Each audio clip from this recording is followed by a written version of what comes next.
Bonjour, c'est le baron van der Straten. Je viens pour le cours particulier de mathématiques de la duchesse. Ah, elle est occupée à son cours de danse. Ouf. Écoutez, c'est pas grave. Avec les moyens technologiques d'aujourd'hui, je vais lui fabriquer une petite vidéo. Comme ça, d'abord sa passion, et puis après, elle pourra se mettre à ses mathématiques. Ça va? Oui, et elle revient vers moi après. Oui. Au revoir. Au revoir.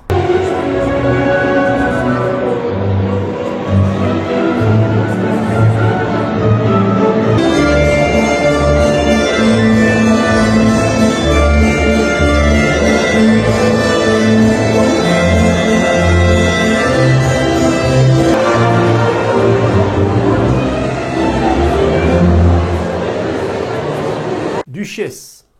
Le vicomte a 3 chances sur 10 de satisfaire sa partenaire de danse. Il a donc 7 chances sur 10 de ne pas satisfaire sa partenaire de danse. Il invite 4 partenaires. Première duchesse, deuxième duchesse, troisième duchesse, quatrième duchesse. D'accord? Et ça reste toujours 3 sur 10, 7 sur 10, parce que ce sont des événements indépendants. Ok? Alors, commencez toujours par faire un arbre. Et quand vous avez fini votre arbre, écrivez quelques possibilités. Si je prends le premier chemin, ici par exemple, la première possibilité, eh bien, le vicomte aura satisfait, satisfait, satisfait et satisfait. Si on prend la deuxième possibilité, le vicomte aura satisfait, satisfait, satisfait et pas satisfait. Si on prend la troisième possibilité, il aura satisfait, satisfait, pas satisfait et satisfait. La suivante, satisfait, satisfait, pas satisfait, pas satisfait. D'accord? Ce serait donc ce chemin-ci. Et duchesse, vous avez fait ça dans votre interro que j'avais relu. Vous avez bien toutes les possibilités. Vous avez bien 2 fois 2 fois 2 fois 2. Ce qui vous fait bien 2 exposant 4. Et vous avez bien 16 possibilités. Alors, je ne vais pas toutes les écrire. Juste peut-être la dernière encore. Pas séduit. Donc, si vous avez la dernière possibilité, le vicomte n'aura pas satisfait la première, ni la deuxième, ni la troisième, ni la quatrième.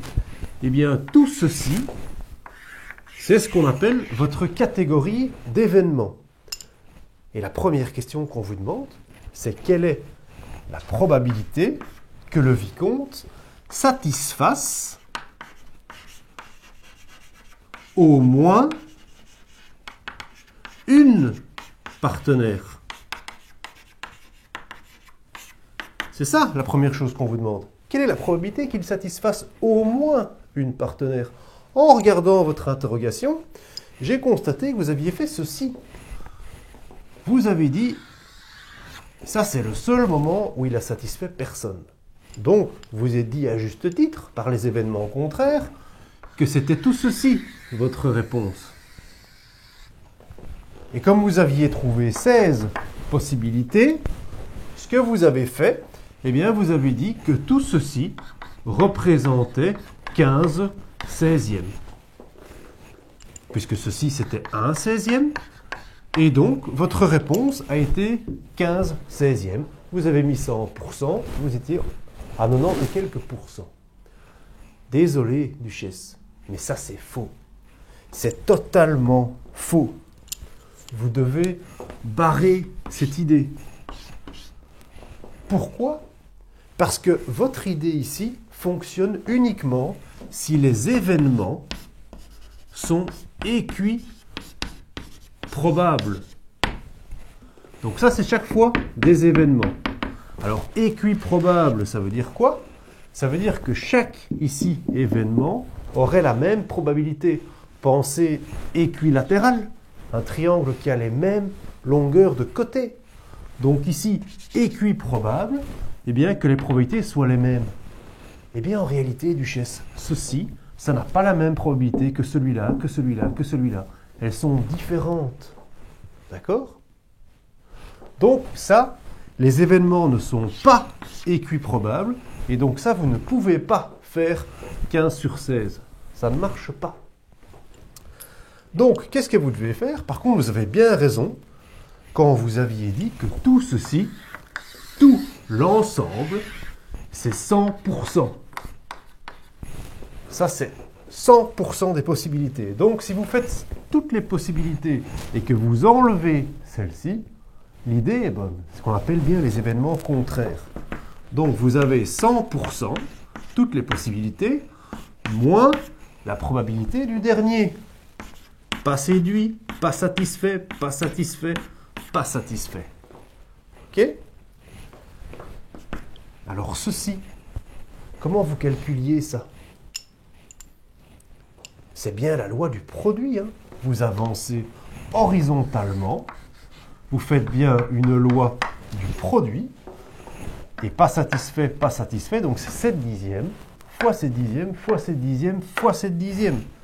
Donc ici, vous avez 1 moins 7 dixièmes, et on va le mettre à l'exposant 4. D'accord? À ce stade-ci, vous n'avez plus qu'à prendre votre calculatrice. Et vous avez donc 1 moins. Alors 7 dixièmes, vous pouvez mettre 0,7. Hein? Exposant 4. Et ça vous donne 76%. Donc, alors que là tantôt, dans votre interrogation que j'avais vue, 15 16e,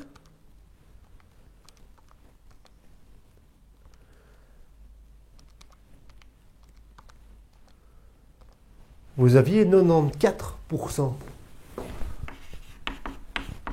Donc ça, vraiment, vous oubliez, hein, d'accord? Ça marche uniquement si les événements sont équiprobables. Donc il y a 76% de chances que le vicomte satisfasse une de ces 4 partenaires en dansant.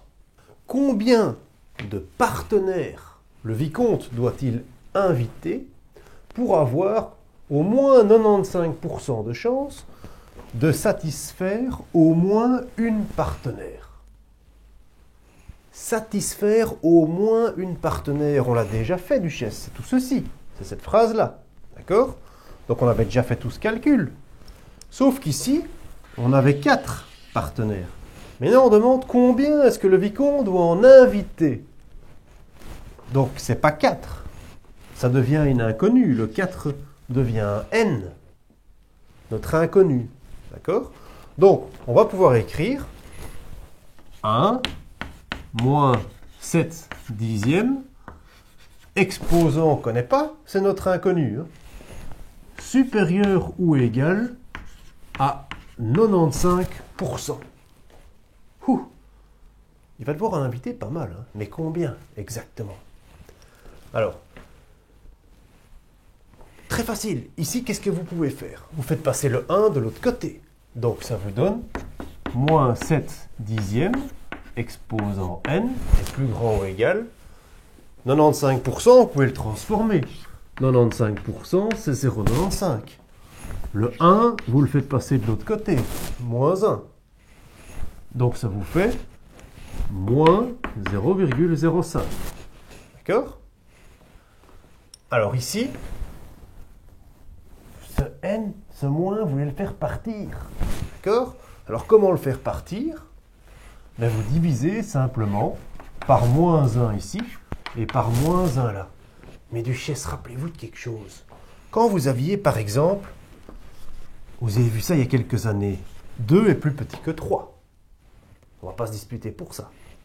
Si maintenant vous divisez par 1, si vous faites 2 divisé par moins 1, 3 divisé par moins 1, ça vous fait quoi? Mais ça vous fait moins 2 et ça vous fait moins 3. Alors est-ce que moins 2 il est plus petit que moins 3 ou plus grand? Il est plus grand, effectivement, duchesse. Donc, rappelez-vous cette règle. C'est ça. Quand on divise par du négatif, on change le sens de l'inégalité. Donc ici, vous divisez par du négatif. Donc vous devez changer le sens de l'inégalité. Je le mets bien ici, attention.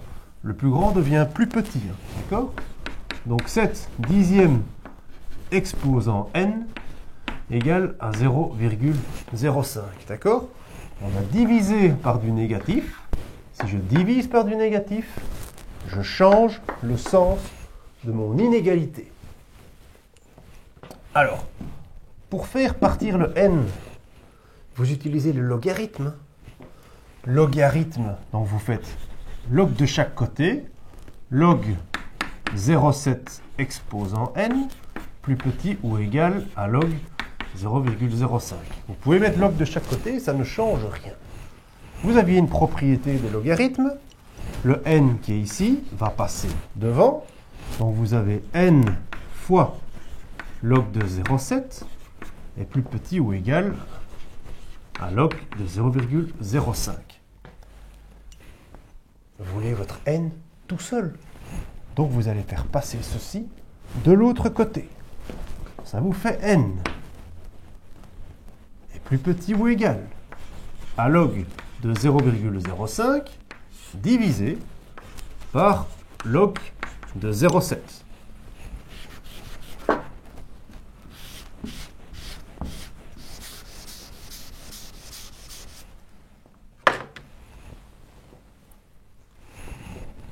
Vous prenez votre calculatrice, log 0,05. Oui, il y en a peut-être certains qui voient déjà quelque chose qui déconne, hein, mais du geste, vous ne dites rien, donc moi je continue. 8,4. Et donc vous arrivez à n plus petit ou égal à 8,4. Rappelez-vous de la question. Combien de filles va devoir-il inviter à danser pour avoir au moins 95% de chances de rentrer? Ça vous dit rien? Il n'y a pas quelque chose qui... Et vous trouvez qu'il doit inviter moins que 8,4 filles. Donc il en inviterait 8, vous allez dire. Ou il en inviterait 7, ou 6, ou 5. Quelque chose qui déconne, hein, là. Ouais, il devrait plutôt en inviter... Ça devrait être dans l'autre sens, ce truc. Donc pourquoi est-ce que ça devrait être dans l'autre sens? Réfléchissez un petit peu. Pensez à votre définition de logarithme, duchesse. Que vaut le logarithme de 0,7? Log de 0,7, ici, ou log de 0,7 là, qu'est-ce que ça vaut? Rappelez-vous, s'il n'y a pas de base en dessous, c'est comme si c'était un 10. Donc 10 exposant quelque chose doit être égal à 0,7.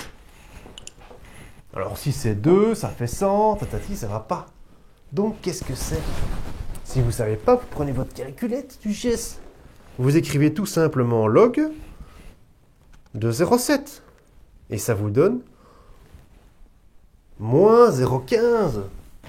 Et donc, vous pouvez dire que ceci, c'est égal à moins 0,15. Voilà, vous avez compris. Si j'ai divisé par du négatif, effectivement que je dois changer le sens. Hein. Donc ici, en divisant avec du négatif, vous devez changer le sens. Donc ça devient plus grand ou égal. Ici, ça devient plus... Donc, le vicomte doit inviter un nombre de partenaires supérieur ou égal à 8,4. Mais il ne va pas inviter juste un demi-corps. Hein. D'accord? Il prend toute la partenaire dans l'ensemble. Donc, il doit inviter au moins 9 partenaires. D'accord? Donc, le vicomte va inviter 9 partenaires. OK? 10, 11, 15, c'est bon. Hein? Et là, il aura 95% de chance d'avoir satisfait au moins une de ses partenaires. Quelle est la probabilité que le vicomte, en invitant les 4 partenaires, satisfasse au moins 2 partenaires? Donc vous retravaillez avec les événements contraires, de nouveau. Donc, vous faites 100% moins la probabilité qu'il en séduise aucune. Rien, pas, plus la probabilité qu'il en séduise une. D'accord? La probabilité qu'il en séduise une, qu'est-ce que ce serait? Vous avez satisfaite, pas satisfaite, pas satisfaite, pas satisfaite. Mais est-ce que dans votre arbre, là-bas, est-ce qu'il n'y avait pas d'autres dessins comme ça? Si. Vous pouviez très bien voir ce dessin-ci. Pas satisfaite, satisfaite, pas satisfaite, pas satisfaite. Vous pouviez avoir pas satisfaite, pas satisfaite, satisfaite, pas satisfaite, pas satisfaite, pas satisfaite, pas satisfaite, satisfaite. D'accord? Donc, il y en avait 4. Ok? Donc, ici, vous avez pas satisfaite. Vous regardez dans votre arbre, c'était 7 sur 10. Donc, 7 sur 10, exposant 4. Et ici, qu'est-ce que vous avez ici, là? Tout ça. Vous avez 4 fois pas satisfaite. Il est toujours fois, 3 fois. Hein. Donc, il est au cube. Hein. 7 sur 10 au cube.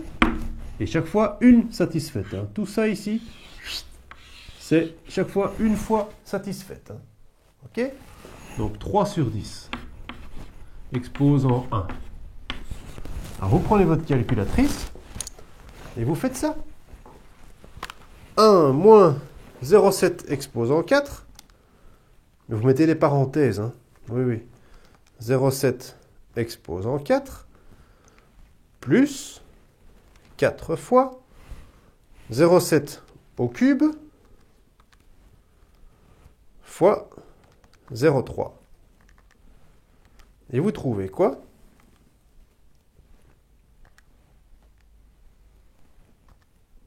Vous trouvez 35% environ. 35%. Et bien voilà. Mais vous aviez fait autrement dans votre thèse. Vous faisiez avec la loi binomiale. Excellent. On peut le faire aussi avec la loi binomiale. Si vous le faites avec la loi binomiale, ben, vous définissiez une variable aléatoire. Hein. Donc le nombre de filles satisfaites. Si vous avez vos nombres de filles ici satisfaites et la probabilité, vous pouvez faire donc 0 satisfaite, 1 satisfaite, 2 satisfaites, 3 satisfaites ou 4. Hein. Donc ça, c'est votre variable aléatoire. Hein. D'accord? Et ici, vous pouvez calculer les probabilités. Donc, quand vous réfléchissiez comme ceci, en fait, ceci, c'est quoi? Ceci, c'est P de x égale à 0. Et là, c'est quoi? La probabilité, c'est P de x égale à 1. D'accord? Donc, c'est le nombre de filles satisfaites, ma variable aléatoire x. Hein. D'accord? Donc ici, si vous utilisez la loi binomiale, eh bien ici, 0 filles satisfaites, rappelez-vous, enfin vous le connaissez, hein, Duchesse, c'est 0,4, 3 dixièmes exposant 0, et 7 dixièmes exposant 4. Hein. Ok, hein? Et ici, le 4, que vous avez vu là quand vous le faisiez, donc c'était satisfaire une partenaire de danse. Hein. Une partenaire de danse, c'était C1,4, 3 sur 10 exposant 1, et 7 sur 10, N-K, rappelez-vous, c'était 3. Hein. Et vous trouvez la même réponse. Ok? Ça, c'est quand vous utilisez votre loi binomiale. C'est parfois très pratique. Hein. Mais il y avait aussi une autre manière de faire. Pour que le vicomte satisfasse 2 partenaires. Vous pouvez le faire direct autrement. Oui, c'est soit qu'il en séduit 2, soit 3, soit 4. Donc vous pouvez très bien faire. C'est en fait P de x égale à 2, plus donc ma variable aléatoire, hein, ici, qui est mon nombre de filles satisfaites. Ok? Alors ceci ici, si vous le transformez avec votre binomial, ben c'est votre C2, 4. 3 sur 10 exposant 2. 7 sur 10 exposant 2. Etc. Je vous laisse continuer. Si vous n'en sortez pas, Duchesse, il y a toujours la vidéo sur la loi binomiale, hein, une autre qui a été faite. Hein. Mais donc mon C2, 4 ici. C2, 4, ça fait combien ça encore? Rappelez-vous. C2, 4. C'est donc un factoriel 4 sur un factoriel 2, hein, et ça vous fait 6. Sauriez me donner les possibilités? me montrer pourquoi vraiment c'est un 6 en dessinant avec votre arbre. Il y en a souvent, ils appliquent comme ça alors ces formules, mais ils n'ont pas spécialement compris ce 6. Ils ne le voient pas spécialement. Surtout quand il y a trop de possibilités, mais on pourrait les compter ensemble, Duchesse. Regardez. Donc 2 filles satisfaites, hein, ok, et 2 pas satisfaites. Si on écrit les possibilités satisfaites, satisfaites, pas satisfaites, pas satisfaites. On pourrait mettre satisfaites, pas satisfaite, pas satisfaite, satisfaite, pas satisfaite. Ok, on pourrait mettre quoi? Satisfaite, pas satisfaite, satisfaite, pas satisfaite, pas satisfaite, satisfaite, pas satisfaite, satisfaite. Qu'est-ce qu'on peut encore faire? Pas satisfaite, satisfaite, satisfaite, pas satisfaite. Ou alors satisfaite, pas satisfaite, pas satisfaite, satisfaite. Et voilà en fait, donc votre 6 ici, Duchesse, votre 6 ici, il est là. 1, 2, 3, 4, 5, 6. Voilà vos 6 possibilités. Et vous pouvez faire la même chose ici, hein. C'est 3, 4, 3 sur 10, exposant 3, 7 sur 10, exposant 1, etc. Et chaque fois, en fait, c'est comme si on complétait le tableau. Ok ? Et donc, si vous faites la réponse de tout ça, vous tomberez bien sur 35%. Bonne chance pour votre devoir. Et si ça ne va pas, vous m'appelez. Hein.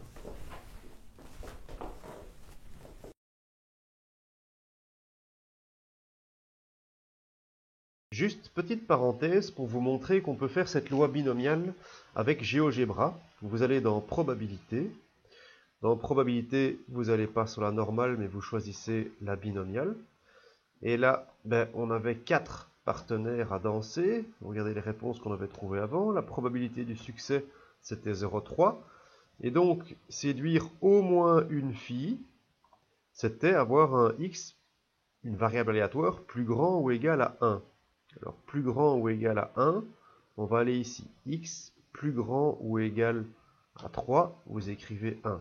D'accord? Donc, c'est comme on a ici dans les réponses qu'on avait trouvées. Hein. Donc, notre variable aléatoire, le nombre de filles satisfaites, est supérieur ou égal à 1. Enter. Et on avait bien trouvé 76%. Vous voyez? Donc, nous, ce qu'on a fait, c'était 100% moins cette case-ci, par les événements contraires. On avait enlevé les 24%. Le chemin le plus long, on aurait aussi très bien pu additionner 1, 2, 3 et 4 filles satisfaites. D'accord? Alors l'autre réponse qu'on avait trouvée, le B, on ne sait pas le faire avec la binomiale. Par contre, le C, on avait trouvé x supérieur ou égal à 2. Donc c'était satisfaire au moins 2 partenaires. X est bien supérieur ou égal à 2. Et regardez, on trouve bien les 35% que l'on avait.